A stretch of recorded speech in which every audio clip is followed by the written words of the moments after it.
All right, joining me just to chat a bit more about the Africa Cup of Nations is a football coach by the name of Michael Loftman. He's worked with the likes of Orlando Pirates and the Egypt national team. Actually, he worked with the Egypt leading up to the Africa Cup of Nations. Michael, thank you so much for joining me this morning.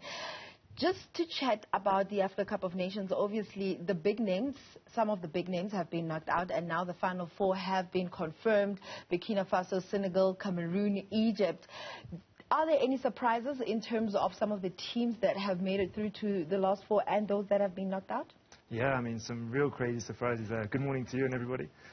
Yeah, I mean, for example, Algeria, previous winners going out, like what a crazy surprise, and what an exciting tournament it makes it when the big teams like that go out. And then how great to see Burkina Faso make it to the final four. I mean, they've been extremely defensive, but a very solid team throughout the tournament so far. And yeah, what a great surprise for the continent and the world watching Burkina Faso get to the semi-finals. And what about Cameroon? Do you think they would actually make it all the way to the semis? Yeah, I mean, Cameroon have got a really good history in the African Cup of Nations, so it's not too surprising. But as the host nation, it adds that pressure and adds that expectation. So now, every time Cameroon step on the pitch, we're expecting them to play amazing football and qualify to keep getting through until the final. So really interesting to see now how they manage the next game against Egypt. Then what do you think is the difference between the teams that made it to the semi-finals and the ones that got knocked out? Yeah, tournament football is really tough because so many games end up going to extra time and penalties. So many games are 0-0s and they're really tight and really close. And it's been great to see in this tournament so far. There's been those really close games that have gone to extra time or have been 0-0s and 1-0s. But we've also had some 4-0s and 4-1s and some really games with exciting and lots of goals. So, yeah, the difference in tournaments is really difficult to make out. I think one of the factors is how long the coach has been able to work with the national team. So a lot of the coaches that went out earlier with their nations, they only started in the few months before the African Cup of Nations started. Whereas 3 of the 4 coaches that have left have now been there for 18 months, 2 years. Carlos Queiroz at Egypt is actually the only coach that just started recently. So I think that's played a big factor in terms of the teams that have managed to do well in the tournament. I mean, we're just looking at some of those smaller nations that have really pushed hard. Just thinking off the top of my head, Comoros also just making it all the way to the quarterfinals. But what does it say about the tightness of the competition at the tournament, especially with some of these smaller nations trying to make a name for themselves? Yeah, I think it paints a clear picture that African football as a whole has really stepped up. I think tactically, technically, physically they've always been excellent, but the tactical game has really stepped up now. So even the smaller nations are coming out and showing really high-quality tactical displays, making it really difficult for the big teams to perform. You just saw Tunisia and Burkina Faso, for example. Burkina Faso made the game extremely difficult for Tunisia, really organised defensively, really strong on the transition, and ended up creating lots of chances and actually with a better team against Tunisia to go through. I mean, you worked with Egypt leading up to the Africa Cup of Nations. You also just mentioned that Carlos Queiroz hasn't really been there for a long time, but they threw to the semi-finals. Based on how you saw them preparing for the tournament and how they've been performing, how does that balance out for you in terms of how they are performing at the tournament?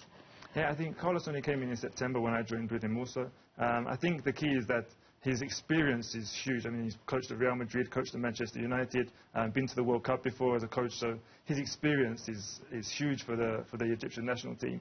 And I think what you've seen over the tournament is they're progressing and getting better and better. So maybe the game against Morocco we just saw was their strongest performance. And I'm sure for them, with the preparation now, they're hoping that they can carry that on to the semi-final and even improve on that performance to try and peak just at the right time for the semi-finals and the final. Do you think it's going to be a tough one against Cameroon? I think for sure. I think going up against the host nation is always going to be difficult. So I think it's going to be a very tough game. Cameroon, obviously, one of the highest scorers in the tournament, with Abu Bakr playing exceptionally well. Ekambi coming off the left side and joining him to contribute with goals and assists. So they're going to be really dangerous. But now Cameroon haven't played against a side like Egypt yet so far in the tournament. Egypt only conceding 2 goals so far in the tournament. Also really strong defensively. And then on transition moments, they've got players like Mohamed Salah, Omar Mamouche from Stuttgart, Mustafa Mohamed from Galatasaray. So they're going to be really dangerous on the transition if they continue to play the way they have been. So very interesting. But just looking, I mean, in the media, a lot has been said, Mo Salah, Mo Salah, Mo Salah. Do you think it's just too much pressure on one player? Because everyone is just saying, listen, if you have Mo Salah on your side, clearly everything is going to go well on your side. But for a player like that, seeing what is being said out in the media, do you think it's too much for them? I think it makes it a bit difficult for the players in the team. However, I think it's where you identify who the big players are. And I think the big players really rise to the occasion. And I think what you've seen with Salah, and as you're maybe starting to see with Mane also, these players are now coming out. They're now starting to thrive. So Salah now, I think, contributing to 3 out of the 4 goals that Egypt have scored. Really coming on later in the tournament to hopefully now demonstrate why he is one of the best players in the world. I mean, Carlos Queiroz at the helm of Egypt. We also have Roger the Tsar there too. Unfortunately, South Africa struggling to make it through, especially qualifying for a tournament like this. Is it disappointing, the fact that at least we have some South Africans doing well in terms of management level or coaching level, but the team is struggling to make it in the tournament?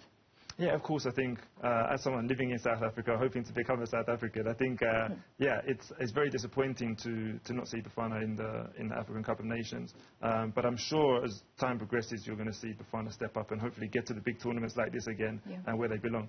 Would you say every single time we see the Africa Cup of Nations, the standard of football improves year in, year out? Yeah, I think every African tournament, I think from club level, from the Champions League, the CAF Champions League, to the international tournaments with the African Cup of Nations, we're really getting on and seeing some progress in terms of, as I mentioned, the tactical element, but just the overall performance of the individual players that are locally based and internationally based, and the national teams as a whole. So I'm going to put you on the line just before I let you go. How do you think it's going to go with these semis? Let's start off with Cameroon and Egypt. Very tough.